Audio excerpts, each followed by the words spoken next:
When Eagles Soared, a tale of ancient Rome. Chapter 1, The Twin Brothers. In the heart of the Italian peninsula, where the Tiber River winds through lush, green hills, a story of myth and legend begins.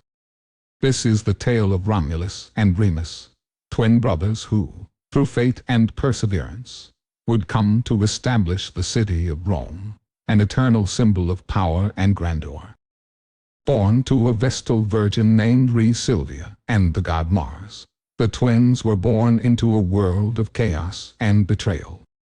Their grandfather, King Numitor of Alba Longa, was overthrown by his ruthless brother Amulius. To secure his claim to the throne, Amulius condemned Sylvia to a life of chastity as a Vestal virgin, ensuring she would bear no heirs to challenge him. However, Mars, the god of war, took a liking to Sylvia and fathered her twin sons, Romulus and Remus. When the birth of the twins was discovered, Amulius, fearing their divine heritage and potential threat to his rule, ordered them to be cast into the Tiber River to drown. But fate had other plans. The river's waters receded just enough to spare the infants' lives, leaving them stranded on the banks of the Tiber. They were discovered by a she-wolf, who, instead of devouring the helpless infants, took pity on them and nurtured them with her own milk. As the twins grew stronger, they were discovered by a shepherd named Faustulus, who took them in and raised them as his own sons. Unaware of their royal lineage, Romulus and Remus lived simple lives, tending to their flock and learning the ways of the land.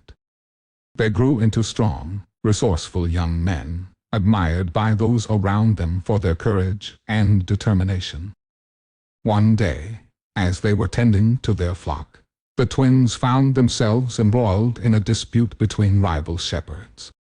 Fierce and loyal, they fought to protect their own, but in the process, Remus was captured and brought before King Amulius.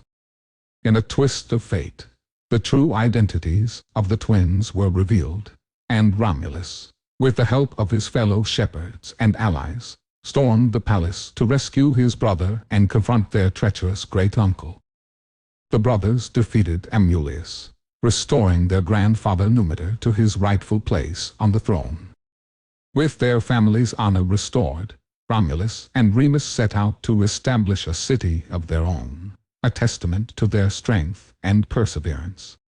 The twins, guided by divine omens, chose a location along the banks of the Tiber, the very river that had spared their lives. However, discord arose between the brothers as they debated the city's boundaries. In a tragic turn of events, the disagreement escalated into violence, and Romulus struck down his own brother. Remus' death weighed heavily on Romulus, but he was determined to honor his brother's memory by building the city they had dreamt of together. Thus, Rome was founded, a city that would come to embody the spirit of the twins, ambitious, resilient, and destined for greatness. As the city grew, it would carry the legacy of Romulus and Remus with it, forging a new chapter in the annals of history. Chapter 2, The Kingdom of Rome. Under the watchful gaze of Romulus, Rome began its transformation from a humble riverside settlement into the powerful and influential city it would become. With the death of his brother still fresh in his mind, Romulus vowed to forge a new civilization, one that would stand the test of time.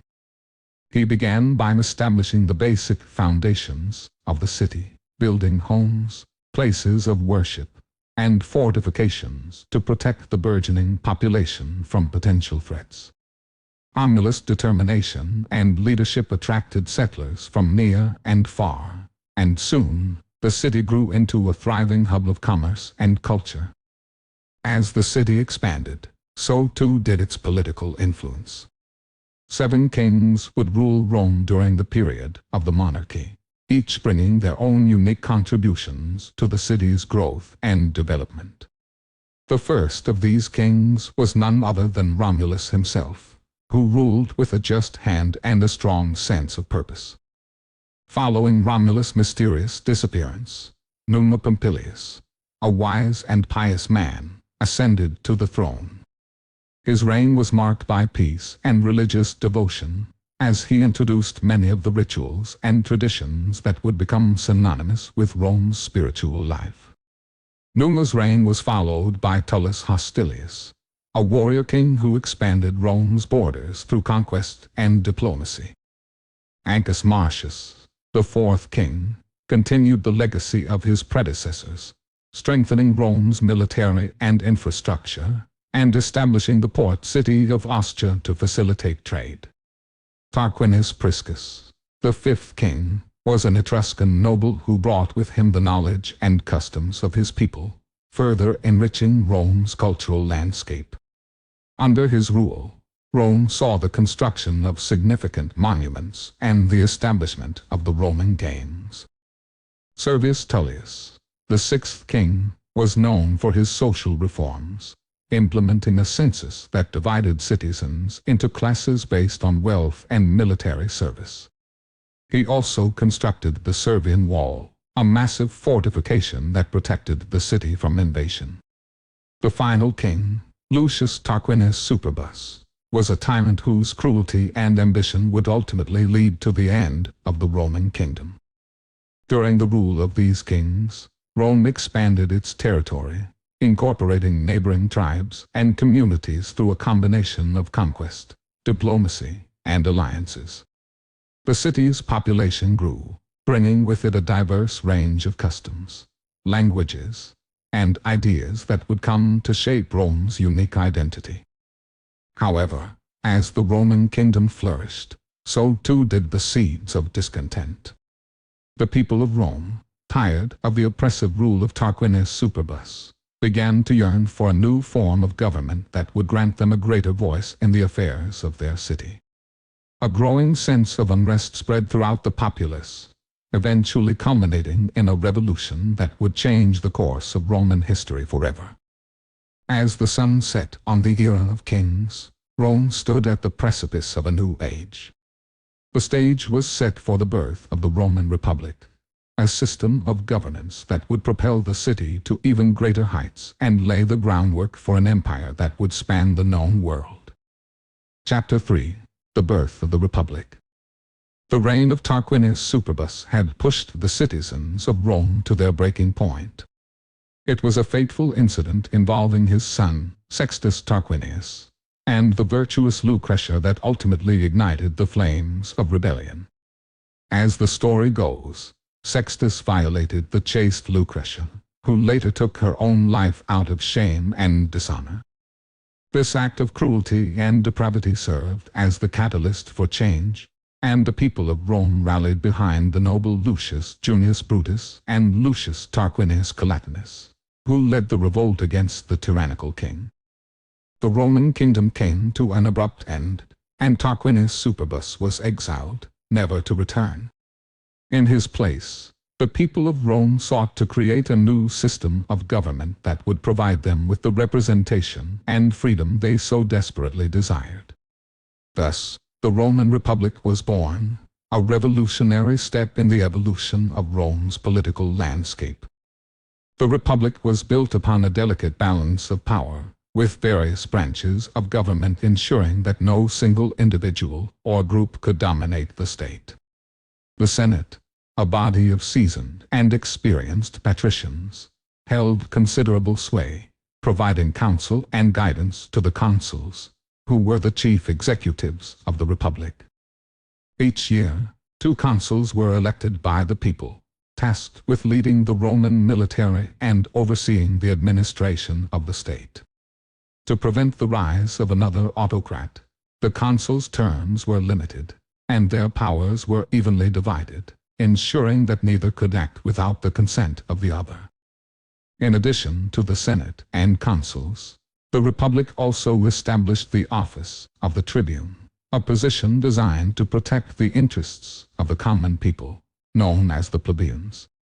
Tribunes held the power of veto, allowing them to block any legislation they deemed detrimental to the welfare of the plebeians. As Rome transitioned into this new form of governance, the city underwent significant changes. The construction of new public buildings, temples, and monuments signified the growing prosperity of the Republic, while the establishment of new colonies and the continued expansion of its territories solidified Rome's status as a regional power. The Roman Republic also saw the development of the Roman legal system, with the creation of the 12 Tables, a codification of laws that would serve as the foundation for Roman jurisprudence. The 12 Tables addressed various aspects of Roman life, including property rights, inheritance, and criminal law, providing a framework for the administration of justice. However, the Republic was not without its challenges. Tensions between the patricians and plebeians remained a constant source of strife, as the plebeians struggled for greater representation and influence within the political system. Meanwhile, Rome's growing power and wealth attracted the attention of neighboring states, leading to a series of conflicts that would test the resilience and ingenuity of the Roman people. Despite these obstacles, the Roman Republic stood as a testament to the power of cooperation and unity. It was a time of growth, innovation, and progress, laying the groundwork for an empire that would come to dominate the ancient world. The stage was set for the rise of Rome as a global power, driven by the indomitable spirit of its people and the legacy of the Republic that guided them. Chapter 4. Conquering Italy. As the Roman Republic found its footing, Rome's ambitions began to stretch beyond the city's walls. A series of strategic alliances, military campaigns, and diplomatic endeavors were set in motion, aimed at securing Rome's dominance over the Italian peninsula. The first major challenge came in the form of the Latin War, a conflict that saw Rome face off against the Latin League, a coalition of neighboring city-states.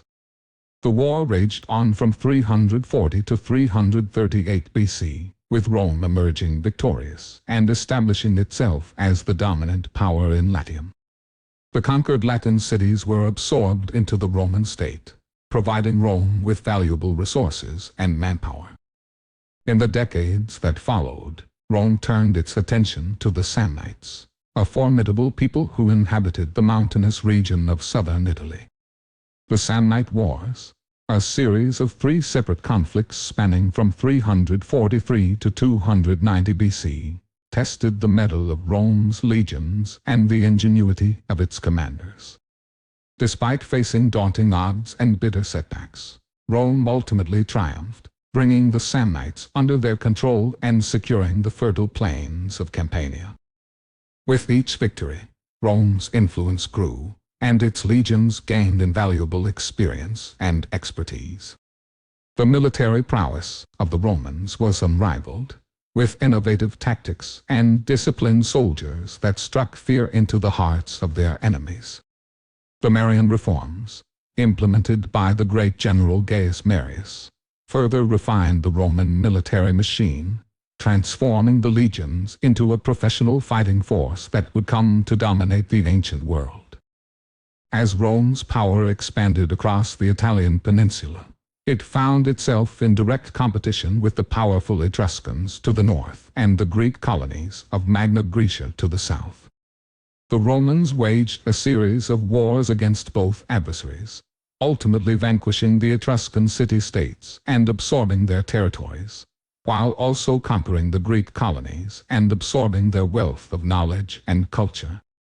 One of the most significant Greek cities to fall under Roman rule was Tarentum, which was captured in 272 BC after a protracted siege. The victory over Tarentum signaled the end of Greek resistance in southern Italy and solidified Rome's control over the entire peninsula.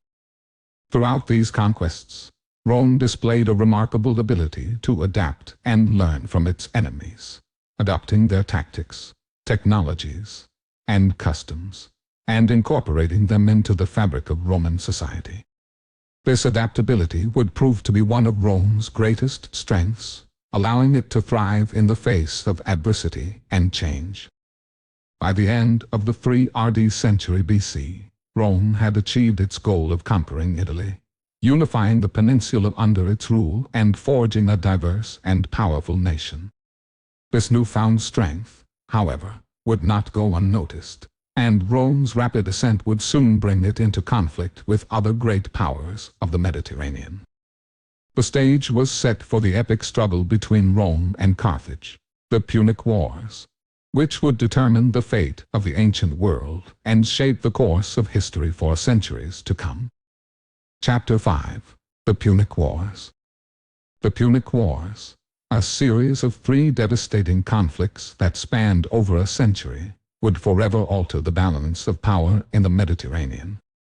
Fought between Rome and the powerful city-state of Carthage, these wars would push both nations to their limits, ultimately determining the fate of empires and the course of history.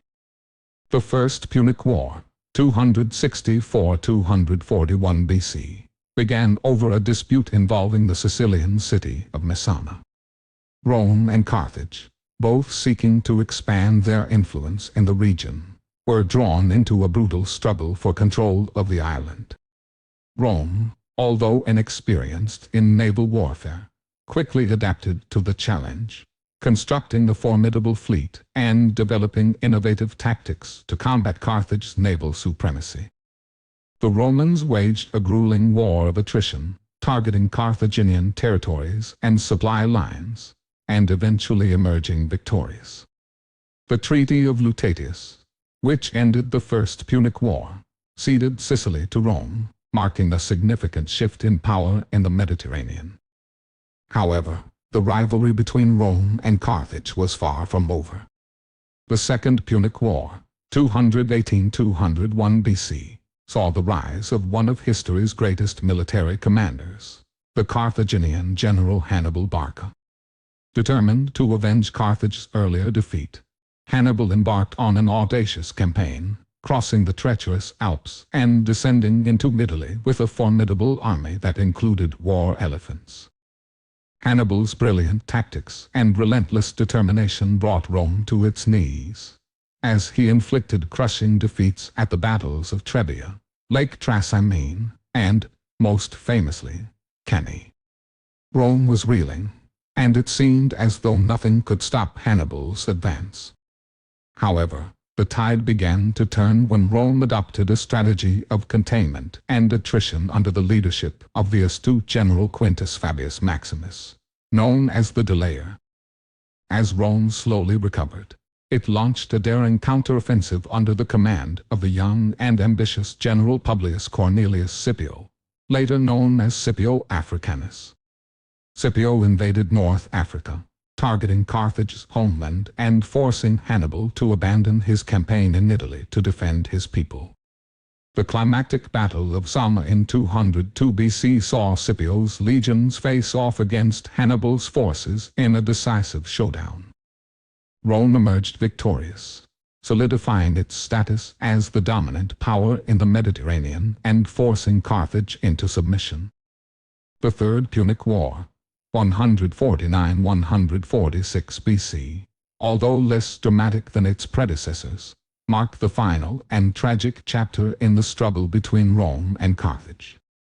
Rome, fueled by paranoia and a lingering desire for revenge, declared war on a weakened Carthage, which had already been stripped of its territories and resources.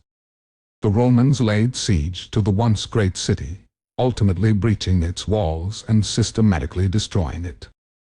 Carthage was reduced to ashes, its people either killed or enslaved, and its once proud legacy erased from history.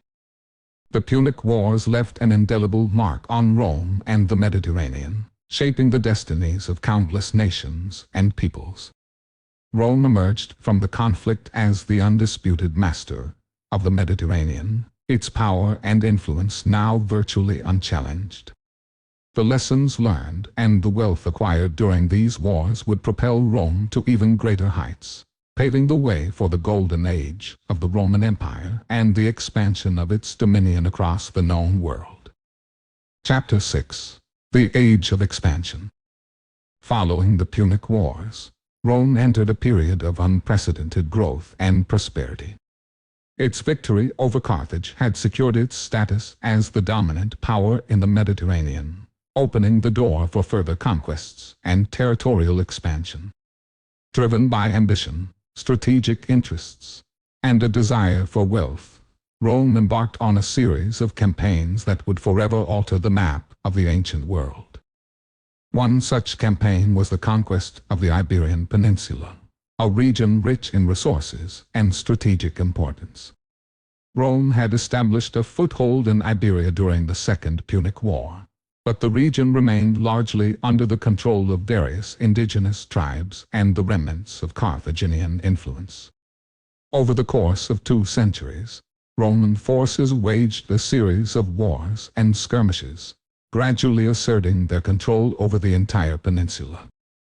The Iberian campaign showcased Rome's ability to adapt to new environments, as its legions faced guerrilla warfare and unfamiliar terrain, eventually emerging victorious and incorporating the region into the ever-expanding Roman domain. In the east, Rome turned its attention towards the Hellenistic kingdoms of the Mediterranean, which had once been part of Alexander the Great's vast empire.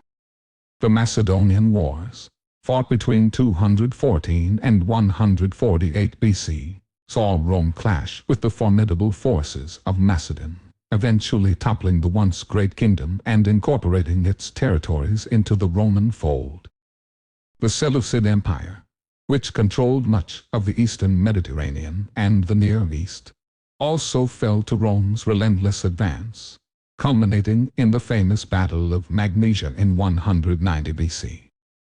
Rome's influence continued to spread throughout the region, as it subjugated the kingdoms of Pergamon, Pontus, and Cappadocia, among others. The final blow to Hellenistic power came with the fall of the Ptolemaic Kingdom of Egypt, as Rome intervened in the power struggle between Cleopatra Roman 7 and her brother Ptolemy Roman 13. The Roman general Gaius Julius Caesar sided with Cleopatra, and together they emerged victorious. Egypt was annexed by Rome in 30 BC, following the deaths of Cleopatra and her lover, the Roman statesman Marcus Antonius, marking the end of the Hellenistic period and the rise of Rome as the undisputed hegemon of the Mediterranean. The expansion of Rome's empire brought untold wealth and resources to the city, fueling a cultural renaissance that saw the construction of grand temples, amphitheaters, and public buildings.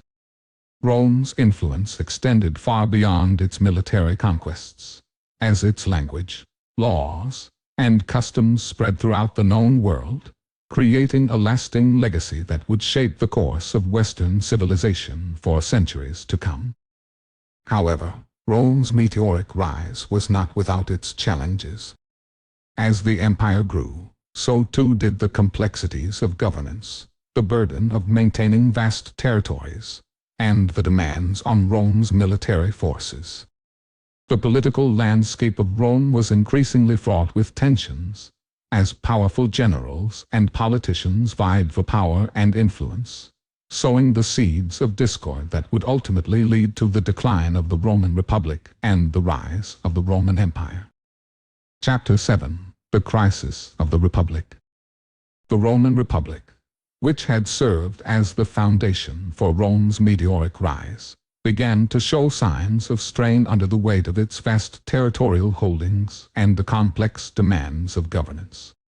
As Rome's empire expanded, the delicate balance of power that had defined the Republic became increasingly unstable, giving way to a series of crises that would ultimately precipitate its downfall. One of the most significant factors contributing to the crisis of the Republic was the increasing influence of powerful generals and their armies. As Rome's military campaigns stretched further afield, the legions became loyal not to the state, but to their commanders, who promised them land, wealth, and status. This shift in allegiance destabilized the political landscape of Rome, as ambitious generals sought to leverage their military power to further their own interests, often at the expense of the Republic's stability. The growing disparity between Rome's wealthy elite and the impoverished masses also played a role in the Republic's decline. As Rome's territories expanded, the rich grew richer, consolidating their power and influence at the expense of the lower classes. The plebeians, who had once been the backbone of the Republic, found themselves increasingly marginalized, fueling social unrest and resentment. The Gracchi brothers, Tiberius and Gaius, sought to address these issues by championing a series of land and economic reforms aimed at redistributing wealth and power to the plebeians. However, their efforts were met with staunch opposition from the conservative patrician class, who viewed the Gracchi as a threat to their privileged status. The resulting conflict ultimately led to the violent deaths of both brothers and the further destabilization of Roman politics. In the years that followed, Rome was beset by a series of bloody civil wars and power struggles, as rival factions vied for control of the Republic. The Social War, 91–88 BC, saw Rome's Italian allies rebel against the perceived injustices of Roman rule, while the concurrent Mithridatic Wars in the east pitted Rome against the formidable Pontic king, Mithridates VI. These conflicts further strained the Republic's resources and undermined its authority. The rise of powerful military and political figures such as Gaius Marius, Lucius Cornelius Sulla, and Gnaeus Pompeius Magnus, each of whom commanded the loyalty of vast legions, only served to exacerbate the Republic's woes. The bitter rivalry between Julius Caesar and Pompey the Great plunged Rome into a brutal civil war, ultimately resulting in Caesar's victory and his ascension to power as dictator for life. Caesar's assassination in 44 BC by a group of senators, led by Marcus Junius Brutus and Gaius Cassius Longinus, plunged Rome into yet another civil war, as rival factions sought to fill the power vacuum left in the wake of his death. It was during this tumultuous period that the final nails were driven into the coffin of the Roman Republic. The emergence of the Second Triumvirate, an alliance between Caesar's adopted son and heir, Octavian, the experienced general Mark Antony, and the ambitious Marcus Aemilius Lepidus, represented a turning point in the crisis of the Republic. The triumvirs consolidated their power by defeating the forces of Brutus and Cassius at the Battle of Philippi in 42 BC, and later turned their attention to the defeat of the remaining opposition in Rome and beyond. However, the alliance between Octavian and Mark Antony was tenuous at best, and their rivalry ultimately erupted into a final civil war that would decide the fate of the Roman Republic. Octavian emerged victorious in the Battle of Actium in 31 BC, defeating the combined forces of Mark Antony and Cleopatra Roman VII of Egypt. With their defeat, the last vestiges of resistance to Octavian's rule crumbled, marking the end of the Roman Republic and the dawn of a new era. In 27 BC, Octavian, now bearing the title of Augustus, became the first Roman emperor, ushering in the age of the Roman Empire. The transition from republic to empire was not a sudden or violent revolution, but rather the culmination of a gradual shift in power dynamics and political structures that had been unfolding for decades. The crisis of the Republic had exposed the limitations of the old system, and the rise of Augustus signaled a new chapter in Rome's history, one defined by autocracy, centralized authority, and imperial expansion. The end of the Roman Republic and the rise of the Roman Empire would have profound consequences for Rome and the wider Mediterranean world. The Pax Romana, or Roman peace, that followed Augustus' ascension to power brought about a period of relative stability and prosperity, allowing for the further expansion of Rome's territories and the flourishing of its arts and culture. However, the seeds of the Republic's downfall, sown during the era of crisis, would continue to shape Rome's destiny for centuries to come, as the empire grappled with the challenges of governance, succession, and the constant threat of external and internal conflict. Chapter 8. The Rise of Julius Caesar. Gaius Julius Caesar, one of history's most famous figures, played a pivotal role in the transition from the Roman Republic to the Roman Empire.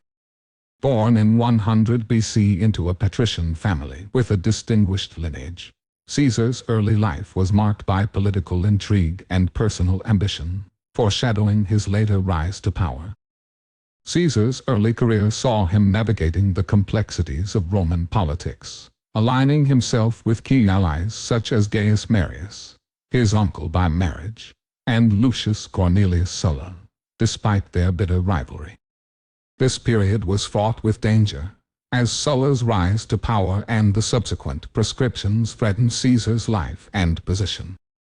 However, Caesar managed to survive these tumultuous times, demonstrating his political acumen and resilience.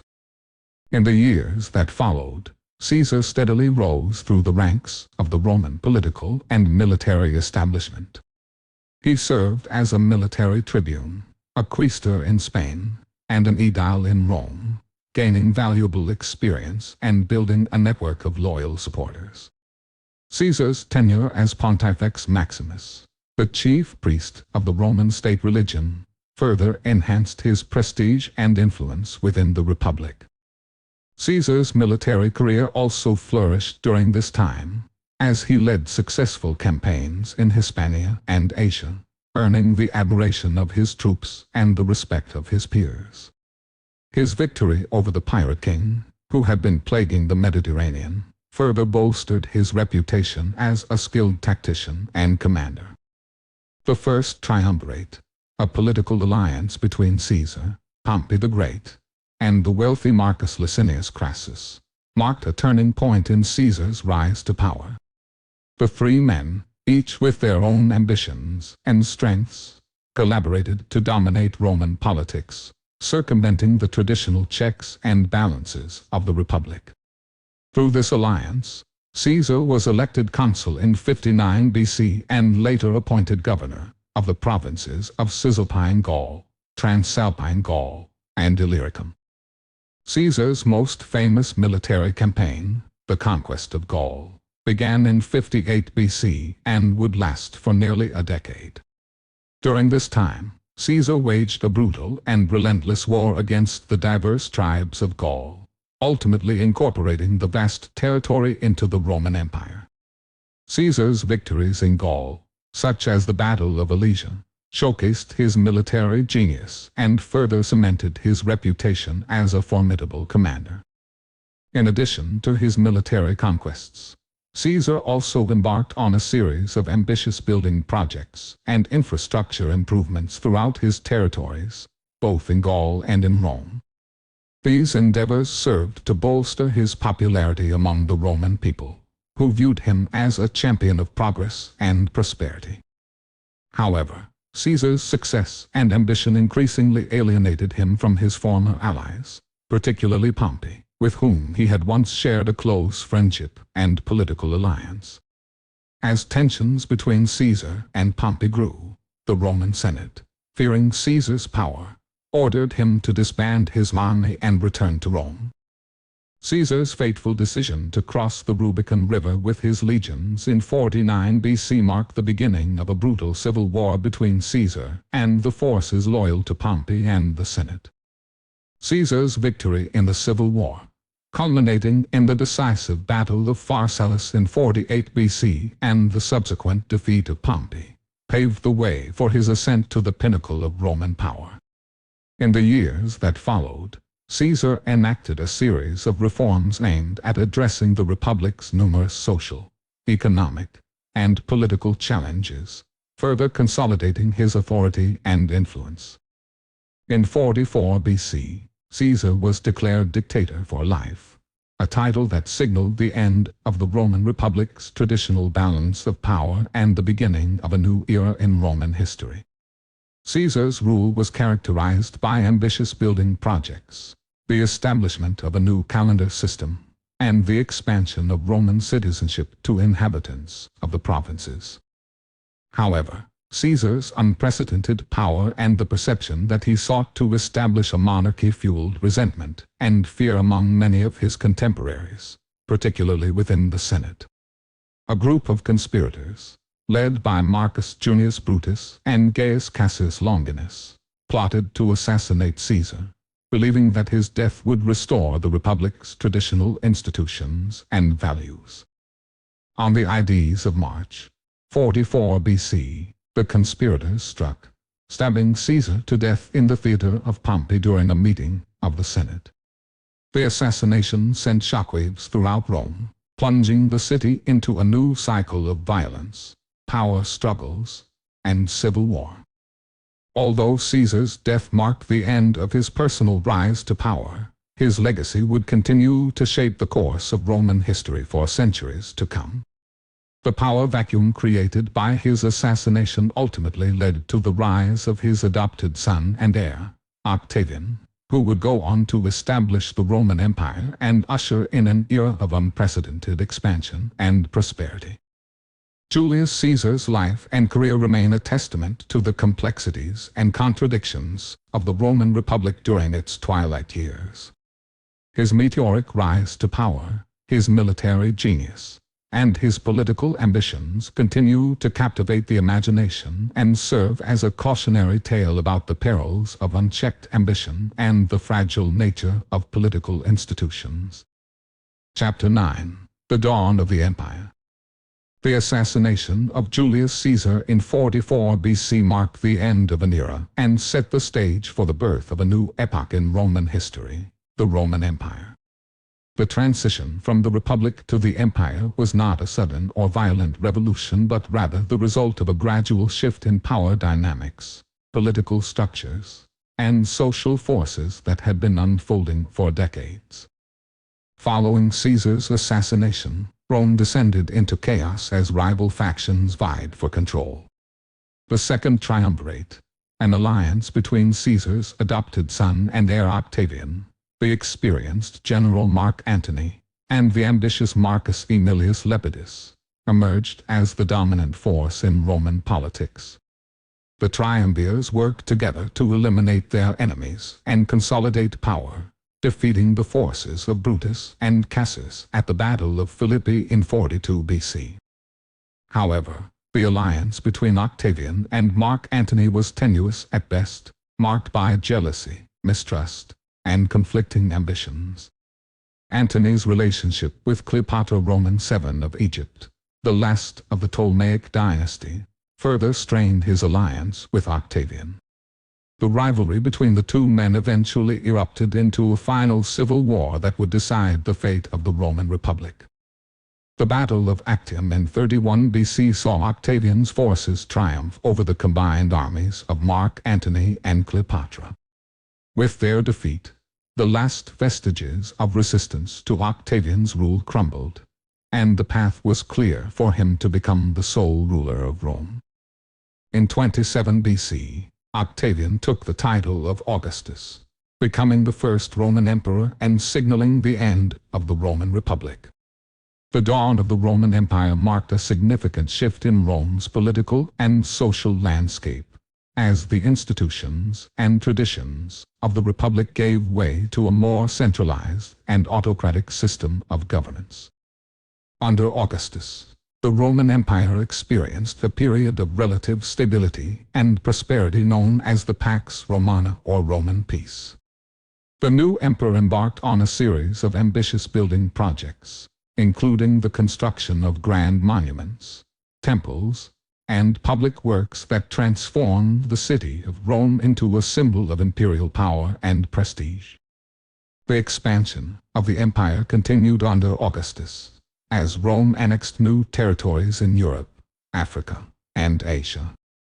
Augustus implemented a series of administrative reforms aimed at streamlining the governance of the empire and ensuring the efficient management of its vast territories. He restructured the military, created a standing army, and established the Praetorian Guard, an elite unit responsible for protecting the emperor and maintaining order within the capital. The early years of the Roman Empire saw the establishment of a clear line of succession, as Augustus groomed his adopted sons, Gaius and Lucius Caesar, to succeed him. However, their untimely deaths forced Augustus to turn to his stepson, Tiberius, as his heir. The dawn of the Roman Empire marked a new chapter in the history of Rome and the wider Mediterranean world. The centralized authority of the emperor, the relative stability of the Pax Romana, and the continued expansion of Rome's territories all contributed to the empire's growth and prosperity. However, the seeds of the Republic's downfall, sown during the era of crisis, would continue to shape Rome's destiny for centuries to come, as the empire grappled with the challenges of governance, succession, and the constant threat of external and internal conflict. Chapter 10: Gladiators and Emperors. The Roman Empire's vast territories and diverse population demanded a strong central authority to maintain order and ensure its continued prosperity. The emperors who ruled during this time not only wielded immense political power but also played a crucial role in shaping Rome's cultural and social fabric. One of the most enduring and captivating aspects of Roman society during the empire was the world of gladiatorial games and spectacles, which served as a potent symbol of Rome's might and a means of reinforcing the authority of its emperors. Gladiatorial games, known as munera, had their origins in the earlier days of the Roman Republic as funeral rites for the aristocracy. However, as Rome expanded and became an empire, these games evolved into grand spectacles that showcased Rome's military prowess, entertained the masses, and cemented the emperor's position as the ultimate patron of the Roman people. The Colosseum, Rome's largest and most famous amphitheater, was constructed during the reign of Emperor Vespasian in 70 AD. This magnificent structure, capable of seating up to 50,000 spectators, became the primary venue for gladiatorial games and other public spectacles. The Colosseum not only symbolized Rome's architectural and engineering prowess but also served as a testament to the wealth and power of the Roman Empire. Gladiators, the warriors who fought in these games, were typically slaves, prisoners of war, or condemned criminals who were trained in specialized schools known as ludi. These men, and occasionally women, were forced to fight one another or face wild beasts in brutal combat, often to the death. Despite their low social status, successful gladiators could achieve considerable fame and fortune, attracting legions of adoring fans and even the attention of the emperor himself. The Roman emperors played a significant role in the organization and promotion of gladiatorial games, using these spectacles as a means of asserting their power and authority over the masses.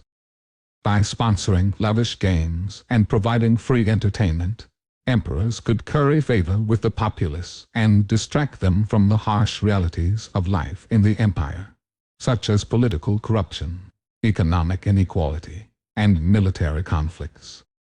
Several emperors were known to have a particular fascination with gladiatorial games and even participated in them personally.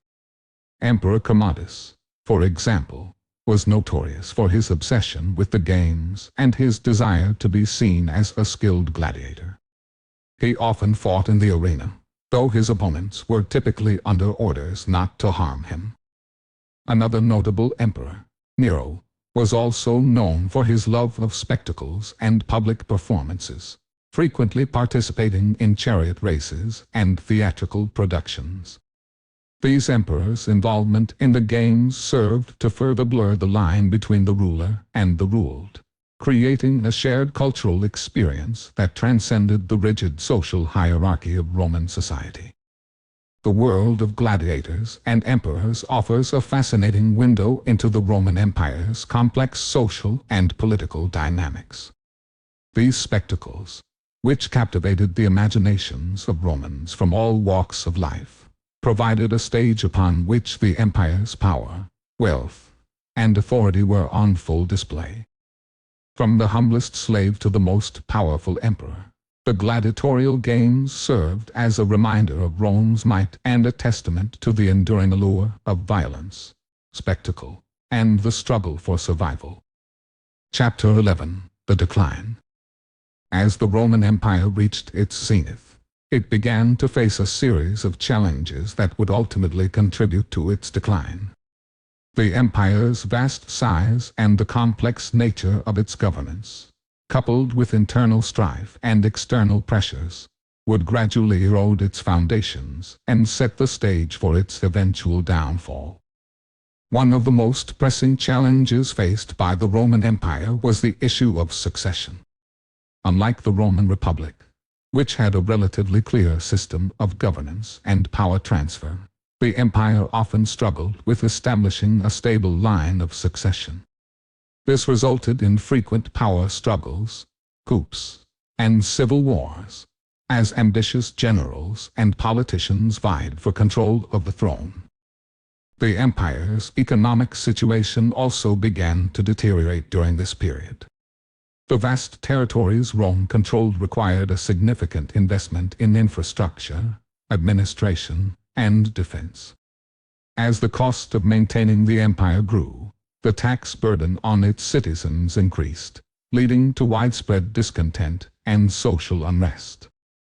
Additionally, the Roman economy relied heavily on the acquisition of new territories and resources through conquest. However, as the empire's borders expanded, it became increasingly difficult to sustain this model of growth. The empire found itself overextended, struggling to protect its vast borders from external threats such as barbarian invasions and internal issues such as rebellions and uprisings. The military, once the cornerstone of Roman power and stability, also began to show signs of decline. The sheer size of the empire made it difficult to maintain a centralized, disciplined, and loyal fighting force. Many soldiers were stationed far from home for extended periods, leading to a decline in morale and loyalty. Moreover, the reliance on foreign mercenaries and auxiliaries further weakened the cohesion and effectiveness of the Roman military. Cultural and religious changes also played a role in the decline of the Roman Empire. As Rome incorporated new peoples and territories into its fold, it absorbed a multitude of different beliefs, customs, and traditions. While this diversity enriched Roman culture, it also created tensions and divisions within the empire. The rise of Christianity, in particular, posed a challenge to the traditional Roman religion and the imperial cult, which was centered around the worship of the emperor. The decline of the Roman Empire was not a sudden or isolated event but rather the culmination of a series of interconnected developments that unfolded over several centuries.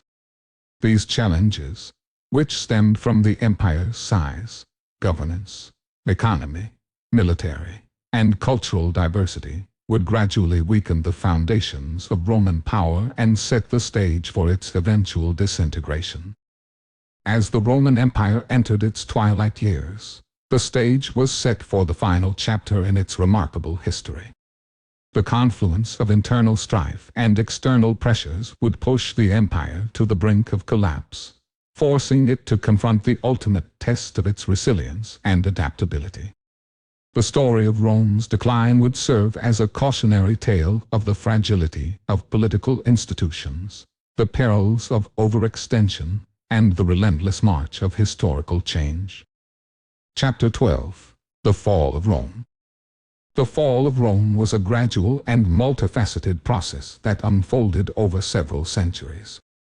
The challenges that had been building within the empire, economic decline, political instability, military weakness, and cultural fragmentation, converged to create a perfect storm of internal and external pressures that would ultimately bring about the collapse of the Western Roman Empire.